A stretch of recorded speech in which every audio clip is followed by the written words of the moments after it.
재림 성도 여러분, 안녕하십니까? 우리는 계속해서 암시, 형상, 상징을 연구하고 있습니다. 제7과 이번 주 제목은 예언을 위한 기초입니다. 예언을 위한 기초가 무엇일까요? 성경을 연구하는 기초 중의 기초는 하나님이 어떤 분인지를 아는 것입니다. 그분의 지위, 그분의 품성, 이것들을 아는 것, 이것이 기초죠. 그래서 이번 주는 하나님의 지위와 그분의 품성을 잘 드러내주는 하나님의 보좌가 있는 곳, 보좌실의 이미지를 공부하도록 하겠습니다. 먼저 서론입니다. 일반 백성이 그 나라의 왕이 어떤 분인지 가장 쉽게 정확하게 아는 방법은 왕이 머무는 궁정에 가보면 되는 것입니다. 그 사람은 거기서 왕의 위엄과 권위를 알게 될 것입니다. 왕의 직접적인 명령을 듣게 되고 왕궁의 보좌관들이 왕을 어떻게 대하는지를 볼 것입니다. 왕궁에서 왕을 이해하게 되는 것입니다. 마찬가지로 하나님의 보좌실을 깊이 살펴보면 하나님의 품성을 깨닫게 되는데 인류가 하나님과 어떤 관계를 맺고 있는지 거기에서 알게 됩니다. 하나님이 우리를 얼마나 회복시키고 싶어 하시는지도 거기에서 알게 됩니다. 자, 일요일. 내가 여기 있나이다. 나를 보내소서. 일요일 공부는 하나님의 보좌 앞에 있는 그룹을 공부합니다. 우리 교과에 흥미로운 이야기가 하나 있습니다. 어느 교회에서 낡은 지하실을 개조하면서 맨 먼저 밝은 조명을 설치했더니 그 공간이 더 아름답게 보이는 것이 아니라 밝은 빛 때문에 전에 보이지 않던 결함들이 보여서 그 공간이 오히려 더 나쁘게 보였더랍니다. 이사야가 이런 경험을 했죠. 그가 환상 중에 하나님의 보좌를 보고 외칩니다. 그때에 내가 말하되 화로다 나여 망하게 되었도다. 나는 입술이 부정한 사람이요 나는 입술이 부정한 백성 중에 거주하면서 만군의 여호와이신 왕을 배웠음이로다. 그러나 다행히도 우리 하나님은 자비하십니다. 두려워 떨고 있는 이사야에게 스랍 중 하나가 날아와 제단에서 핀 숯을 이사야의 입술에 댑니다. 6절. 그때에 그 스랍 중에 하나가 이르되 보라 이것이 내 입에 닿았으니 내 악이 제하여졌고 내 죄가 사하여졌느니라. 이사야의 죄가 사하여졌습니다. 스랍이 불타는 숯을 가져와 이사야를 정결하게 했습니다. 그런데 이 숯이 어디에서 왔습니까? 보좌 앞에 있는 금제단입니다. 계시록 8장 3절에 또 다른 천사가 와서 제단 곁에 서서 금 향로를 가지고 많은 향을 받았으니 이는 모든 성도의 기도와 합하여 보좌 앞 금 제단에 드리고자 함이라. 이 제단은 지성소 앞에 있는 분향단을 가리킵니다. 특별히 하늘 분향단은 그리스도와 성도의 중보 기도를 향으로 태우는 곳입니다. 거기서 가져온 수치로 죄인 이사야가 하나님의 은혜로 죄 용서를 받았습니다. 그리고 하나님을 대표하는 사명을 받았습니다. 이사야 6장 8절.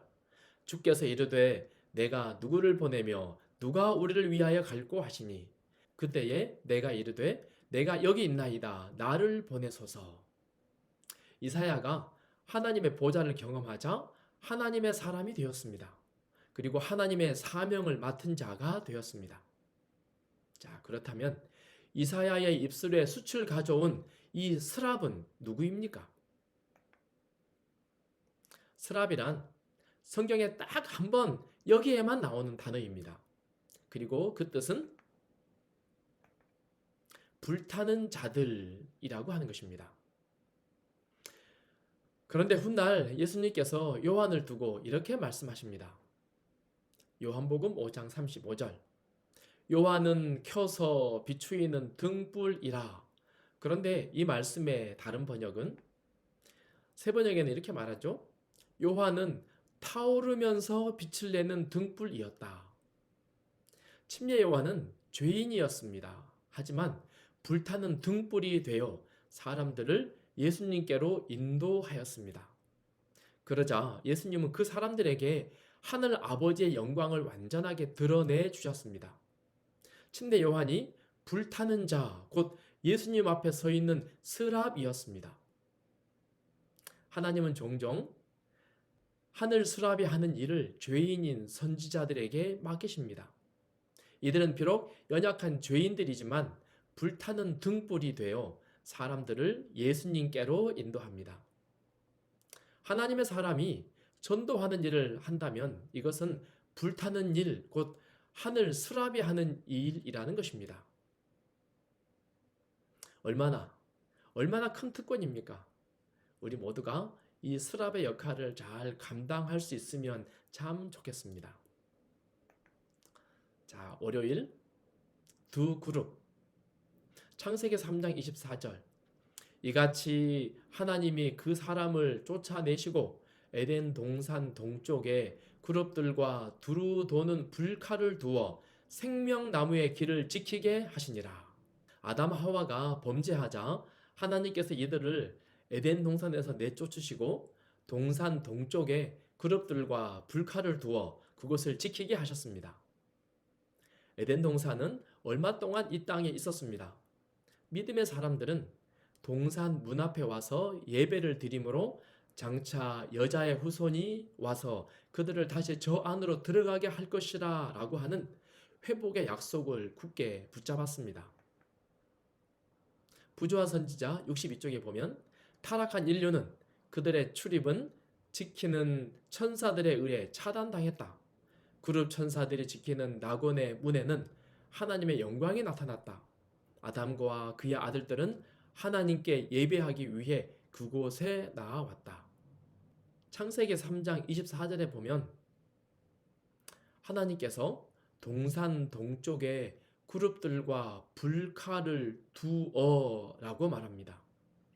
이 두다라는 말은 히브리어로 샤칸이라고 하는 말인데 샤칸이라는 말은 거하다, 거주하다라고 하는 뜻입니다. 이 샤칸을 어원으로 장막이라는 말이 파생되었는데 장막, 미시칸이라고 하죠. 미시칸은 장막으로 번역되지만 이 말은 천막이나 건물이라고 하는 뜻이 아닙니다.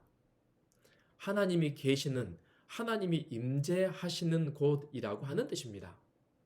즉 에덴 동산 동쪽에 그룹들과 불칼을 두셨다라고 하는 것은 샤칸, 즉 하나님이 거기에 임재하셨다라고 하는 것입니다. 그리고 훗날 하나님은 사람에게 성소 제도를 주시고 지성소 안 언약의 뚜껑에 그룹들을 만들라라고 하셨습니다. 그런데 그 그룹 사이에 하나님이 계신다라고 성경은 자주자주 반복합니다. 역대상 13장 6절 여호와께서 두 그룹 사이에 계심으로 시편 80편 1절 그룹 사이에 좌정하신 이여 빛을 비추소서 이사야 37장 그룹 사이에 계신 이스라엘 하나님 만군의 여호와여 하나님은 이 땅의 지성소 안에 그룹 사이에 계셨다라고 성경은 반복해서 말하고 있습니다. 그런데 하나님이 임재하시는 하나님의 보좌에서 24장로가 외칩니다. 계시록 4장 우리 주 하나님이여 영광과 존귀와 권능을 받으시는 것이 합당하오니 주께서 만물을 지으신지라 만물이 주의 뜻대로 있었고 또 지으심을 받았나이다 하더라. 그 존귀하고 영광스럽고 엄숙한 그 하나님의 보좌 앞에 24장로가 주께서 만물을 지으신지라 만물이 주의 뜻대로 있습니다 하고 외칩니다. 그분이 지으시고 그분이 통치하십니다 합니다. 그분은 창조주이십니다. 그분이 우주의 통치자이십니다 하고 외치는 것입니다. 두 그룹 사이에 계신 하나님은 그런 분이셨습니다. 우리는 이 사실을 결코 잊지 말아야 하겠습니다. 자, 화요일 불타는 숯불 같은 그룹에 대하여 조금 더 공부하겠습니다. 출애굽기 25장 18절에 보면 금으로 그룹 둘을 속죄소 두 끝에 쳐서 만들되 라고 말합니다. 모세는 그룹을 금으로 두 개를 만들어 언약궤 위에 서로 마주보게 하였습니다. 그런데 에스겔 10장에 보면 에스겔이 환상으로 하늘에 있는 그룹들을 봅니다. 그런데 그룹들의 날개 밑에 사람의 손 같은 것이 나타나더라. 에스겔이 본 이 그룹은 살아있는, 그리고 손이 있고 그 손으로 불을 집어서 다른 이에게 전달하는 그런 일을 하고 있습니다. 에스겔서 1장에 보면 보좌 앞에 참 특이한 생물 넷이 등장합니다. 그런데 이것은 에스겔서 10장에서 그룹이라고 명명합니다. 그룹들의 특징을 이렇게 소개하죠. 보좌 앞에 네 생물이 있습니다.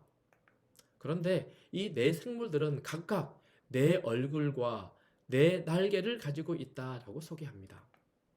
그리고 그룹들은 한 면은 사람, 한 면은 사자, 한 면은 소, 그리고 다른 면은 독수리, 한 생물마다 네 얼굴 이런 모습들을 가지고 있더라라고 말합니다. 그리고 날개는 날개마다 아래에 사람의 손이 있다라고 소개합니다. 그리고 날개는 네 개라고 했죠. 두 개는 위로 쭉 펴서 다른 생물들과 서로 맞잡고, 그리고 두 개는 자기 자신의 몸을 가리고 있더라라고 소개합니다. 발은 곧고 송아지 발 같고, 그리고 광을 낸 구리처럼 반짝반짝 빛나는 그런 발이었다라고 소개합니다. 그리고 이 생물들은 각각 전체 모양이 불타는 숯불 같고 횃불 같더라라고 소개합니다. 그리고 이 네 생물들은 번개처럼 빠르게 왕래합니다. 그리고 발 아래에는 바퀴가 있습니다. 황옥으로 만들어진 이 바퀴가, 바퀴 안에 또 바퀴가 있습니다. 그리고 바퀴 안에는 눈들이 가득하더라라고 합니다. 참 특이한 생물이죠. 그런데 에스겔이 이 생물을 보는 중에 그 위에 하나님의 보좌가 있는 것을 보게 됩니다.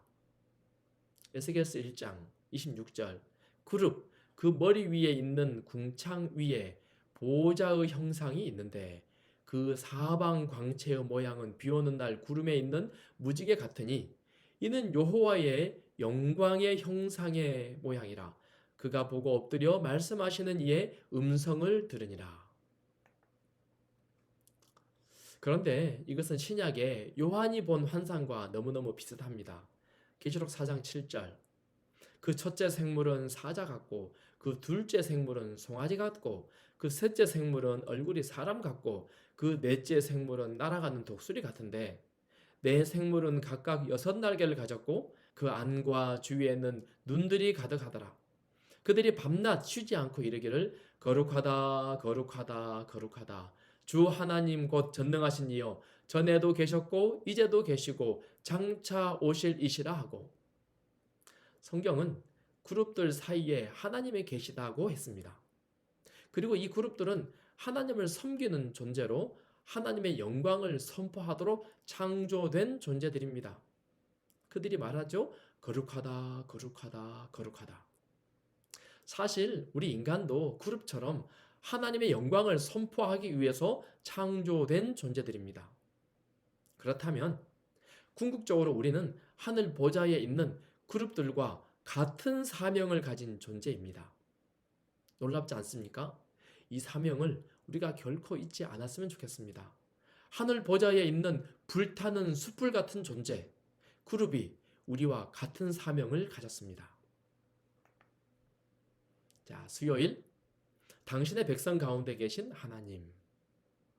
이스라엘 백성들은 광야에서 진영을 갖추고 각 지파별로 특별한 깃발을 개양했습니다. 민수기 2장, 이스라엘 자손은 각각 자기의 진영의 군기와 자기의 조상의 가문의 기호 곁에 진을 치되 회막을 향하여 사방으로 치라. 그리고 각 지파별로 동서남북으로 진을 쳤습니다. 동쪽에는 유다 지파의 군기가 있고 옆에 유다, 이사갈, 스불론이 진을 치고, 남쪽에는 르우벤 지파의 군기가 있고 옆에 르우벤, 시므온, 갓이 진을 치고, 서쪽에는 에브라임 지파의 군기가 있고 옆에 에브라임, 므낫세, 베냐민이 진을 치고, 북쪽에는 단 지파의 군기가 있고 그 옆에 단, 아셀, 납달리 지파가 진을 쳤습니다. 그런데 각 지파의 군기에 어떤 문양과 어떤 기호가 그려져 있는지 아십니까? 성경에는 알려져 있지 않습니다. 그러나 창세기 49장, 신명기 33장을 근거로 삼고 또 랍비들의 전통을 살펴보면 교과가 이렇게 되어 있죠. 랍비 전통에 따르면 유다의 깃발은 사자, 르우벤의 깃발은 사람 또는 사람의 머리 모양, 에브라임의 깃발은 소, 단의 깃발은 독수리의 형상을 지니고 있었다. 에스겔이 묘사한 그룹에 나타난 네 생물이 이 네 깃발에 표현되었다. 이 모양은 화요일에 공부했던 하나님 보좌 주위에 있던 그룹의 네 얼굴과 같죠? 즉 하늘 보좌 옆에 네 생물, 이 그룹이 하나님의 보좌 바로 옆에 있는 것처럼 하나님의 성소를 이 네 깃발이 사방에서 보좌하고 있습니다. 하나님은 이스라엘과 참으로 함께 있고 싶어 하십니다. 하나님은 참으로 하나님 백성을 하나님의 보좌 앞으로 가까이 이끌기 원하십니다. 우리 하나님의 마음과 품성을 보여주는 것 아니겠습니까? 그런데 똑같은 모습이 하늘 새 예루살렘의 구조에서도 보입니다. 계시록 21장. 크고 높은 성곽이 있고 12문이 있는데 문에 12천사가 있고 그 문들 위에 이름을 썼으니 이스라엘 자손 12지파의 이름들이라. 동쪽에 세 문, 서쪽에 세 문, 남쪽에 세 문, 서쪽에 세 문이니. 새 예루살렘의 문들이 동서남북 12지파 각 성벽에 세 개의 문이 있더랍니다. 그리고 각 문에는 12지파의 이름들이 각각 적혀 있습니다. 그 옛날 구약 성소 옆에 있던 동서남북 각 세 지파씩 진을 쳤던 것처럼 그 모습을 지금 재현하고 있는 것 아닙니까? 전능하신 하나님이 당신의 백성들과 함께 있기를 원하시는 간절한 마음의 표현이 이 문에도 그려져 있는 것입니다. 하나님은 하늘 문에도 이스라엘 12지파 하나님의 백성들의 이름을 기록해 놓으셨습니다. 이들과 함께 있고 싶어 하시는 하나님의 간절한 소망이 그곳에 담겨 있는 것 아니겠습니까? 목요일 루시퍼의 타락. 타락한 천사 루시퍼는 한때 하나님의 보좌 주변에 있던 덮는 그룹이었습니다. 에스겔 28장. 너는 기름 부음을 받고 지키는 그룹이며 내가 너를 세움에 내가 하나님의 성산에 있어서 불타는 돌들 사이에 왕래하였도다. 내가 지음을 받던 날로부터 내 모든 길에 완전하더니 마침내 내게서 불의가 드러났도다. 내가 아름다움으로 마음이 교만하였으며 내가 영화로움으로 내 지혜를 더럽혔으며. 루시퍼는 하나님 가장 가까이에서 그분의 영광을 드러내는 존재로 창조함을 받았습니다. 하지만 그는 하나님께 마땅히 드렸어야 하는 존귀와 영광을 자기 스스로에게 돌렸습니다. 이사야 14장. 내가 내 마음에 이르기를 내가 하늘에 올라 하나님의 뭇별 위에 내 자리를 높이리라. 내가 북극 지폐의 산 위에 앉으리라. 가장 높은 구름에 올라가 지극히 높은 이와 같아지리라 하는도다. 하나님과 같아지겠다고 하나님의 자리를 탐낸 것입니다. 이사야 14장 15절. 그러나 이제 내가 수월 곧 구덩이 맨 밑에 떨어짐을 당하리로다. 저 높은 하늘에서 가장 낮은 구덩이로 그가 떨어져 버렸습니다. 참 비참한 상황에 빠지게 된 것이죠. 그러나 또 다른 장면이 있는데요. 계시록 14장 1절. 또 내가 보니 보라 어린 양이 시온산에 섰고 그와 함께 14만 4천이 서 있는데 그들의 이마에는 어린 양의 이름과 그 아버지의 이름을 쓴 것이 있더라. 낮고 어두운 이 땅에 살던 14만 4천 명은 하나님의 어린 양과 함께 저 높은 시온산에 서게 됩니다. 루시퍼는 저 높은 곳에서 아래로 가장 낮은 곳으로 떨어져 버렸습니다. 하지만 14만 4천은 저 낮고 낮은 땅에서 위로 가장 높은 곳으로 올라갔습니다. 한때는 인류와 루시퍼가 둘 다 에덴 동산에 함께 있었습니다. 그러나 인류는 사단과 달리 어린 양과 함께 낙원에 있게 될 것입니다. 그리고 타락하여 쫓겨난 천사들의 자리를 인류가 대신 채울 것입니다. 엘렌 화이트이 이런 글을 썼죠. 사탄과 그의 천사들의 타락으로 하늘에 생긴 공백은 주님의 구속받은 자들로 채워질 것이기에 하늘은 승리할 것이다. 인류가 하늘 시온산에 서게 된 비결이 무엇입니까? 오직 복음, 그리스도 때문 아닙니까? 그 공백을 채우게 되는 비결은 그리스도의 피 때문입니다. 계시록 5장 9절. 그들이 새 노래를 불러 이르되 두루마리를 가지시고 그 임봉을 떼기에 합당하시도다. 일찍이 죽임을 당하사 그 족속과 방언과 백성과 나라 가운데서 사람들을 피로 사서 하나님께 드리시고, 하늘 보좌에 인류가 다시 서게 되는 것은 오직 인류를 구속하신 예수님, 그분의 피의 대가, 그분의 죽음 때문입니다. 거기 함께 가자고 믿음의 사람들이 새 천사의 기별을 사람들에게 외칩니다. 계시록 14장 6절. 또 보니 다른 천사가 공중에 날아가는데 땅에 거하는 자들 곧 여러 민족과 족속과 방언과 백성에게 전할 영원한 복음을 가졌더라. 영원한 복음. 영원한 복음이 누구에게 전달됩니까? 땅에 거주하는 자들 곧 모든 민족과 종족과 방언과 백성. 영원한 복음은 모든 인류에게 들려집니다. 그분이 하신 일, 그분이 준비하신 일에 제외되는 사람은 단 한 명도 없습니다. 지구 역사상 이 선물에서 제외된 사람은 절대로 정말로 한 명도 없습니다. 시대의 소망에 있는 글을 읽습니다. 하늘의 영광과 평화 그리고 하나님과 교통하는 기쁨은 사람들에게는 희미하게 밖에는 이해되지 않았으나 덮는 그룹이었던 루스벨은 이런 것들을 잘 알고 있었다. 그는 하늘을 잃어버렸으므로 다른 이들을 자기처럼 타락시킴으로써 복수하려고 결심하였다. 그는 이 일을 그들로 하여금 하늘의 사물들을 과소평가하게 하고 마음을 세상의 사물에 몰두하게 함으로써 성취하려고 하였다. 참 두려운 이야기죠? 하나님의 보좌를 잘 이해하는 것이 우리의 구원에 큰 유익을 줍니다. 그것이 얼마나 영광스럽고 얼마나 완전하며 얼마나 거룩한지, 또 그것에 우리 예수님께서 얼마나 큰 희생을 치르시고 계신지 우리가 이것들을 알게 된다면 거기에 있는 그룹들이 외치는 것처럼 거룩하다, 거룩하다, 거룩하다를 쉬지 않을 것입니다.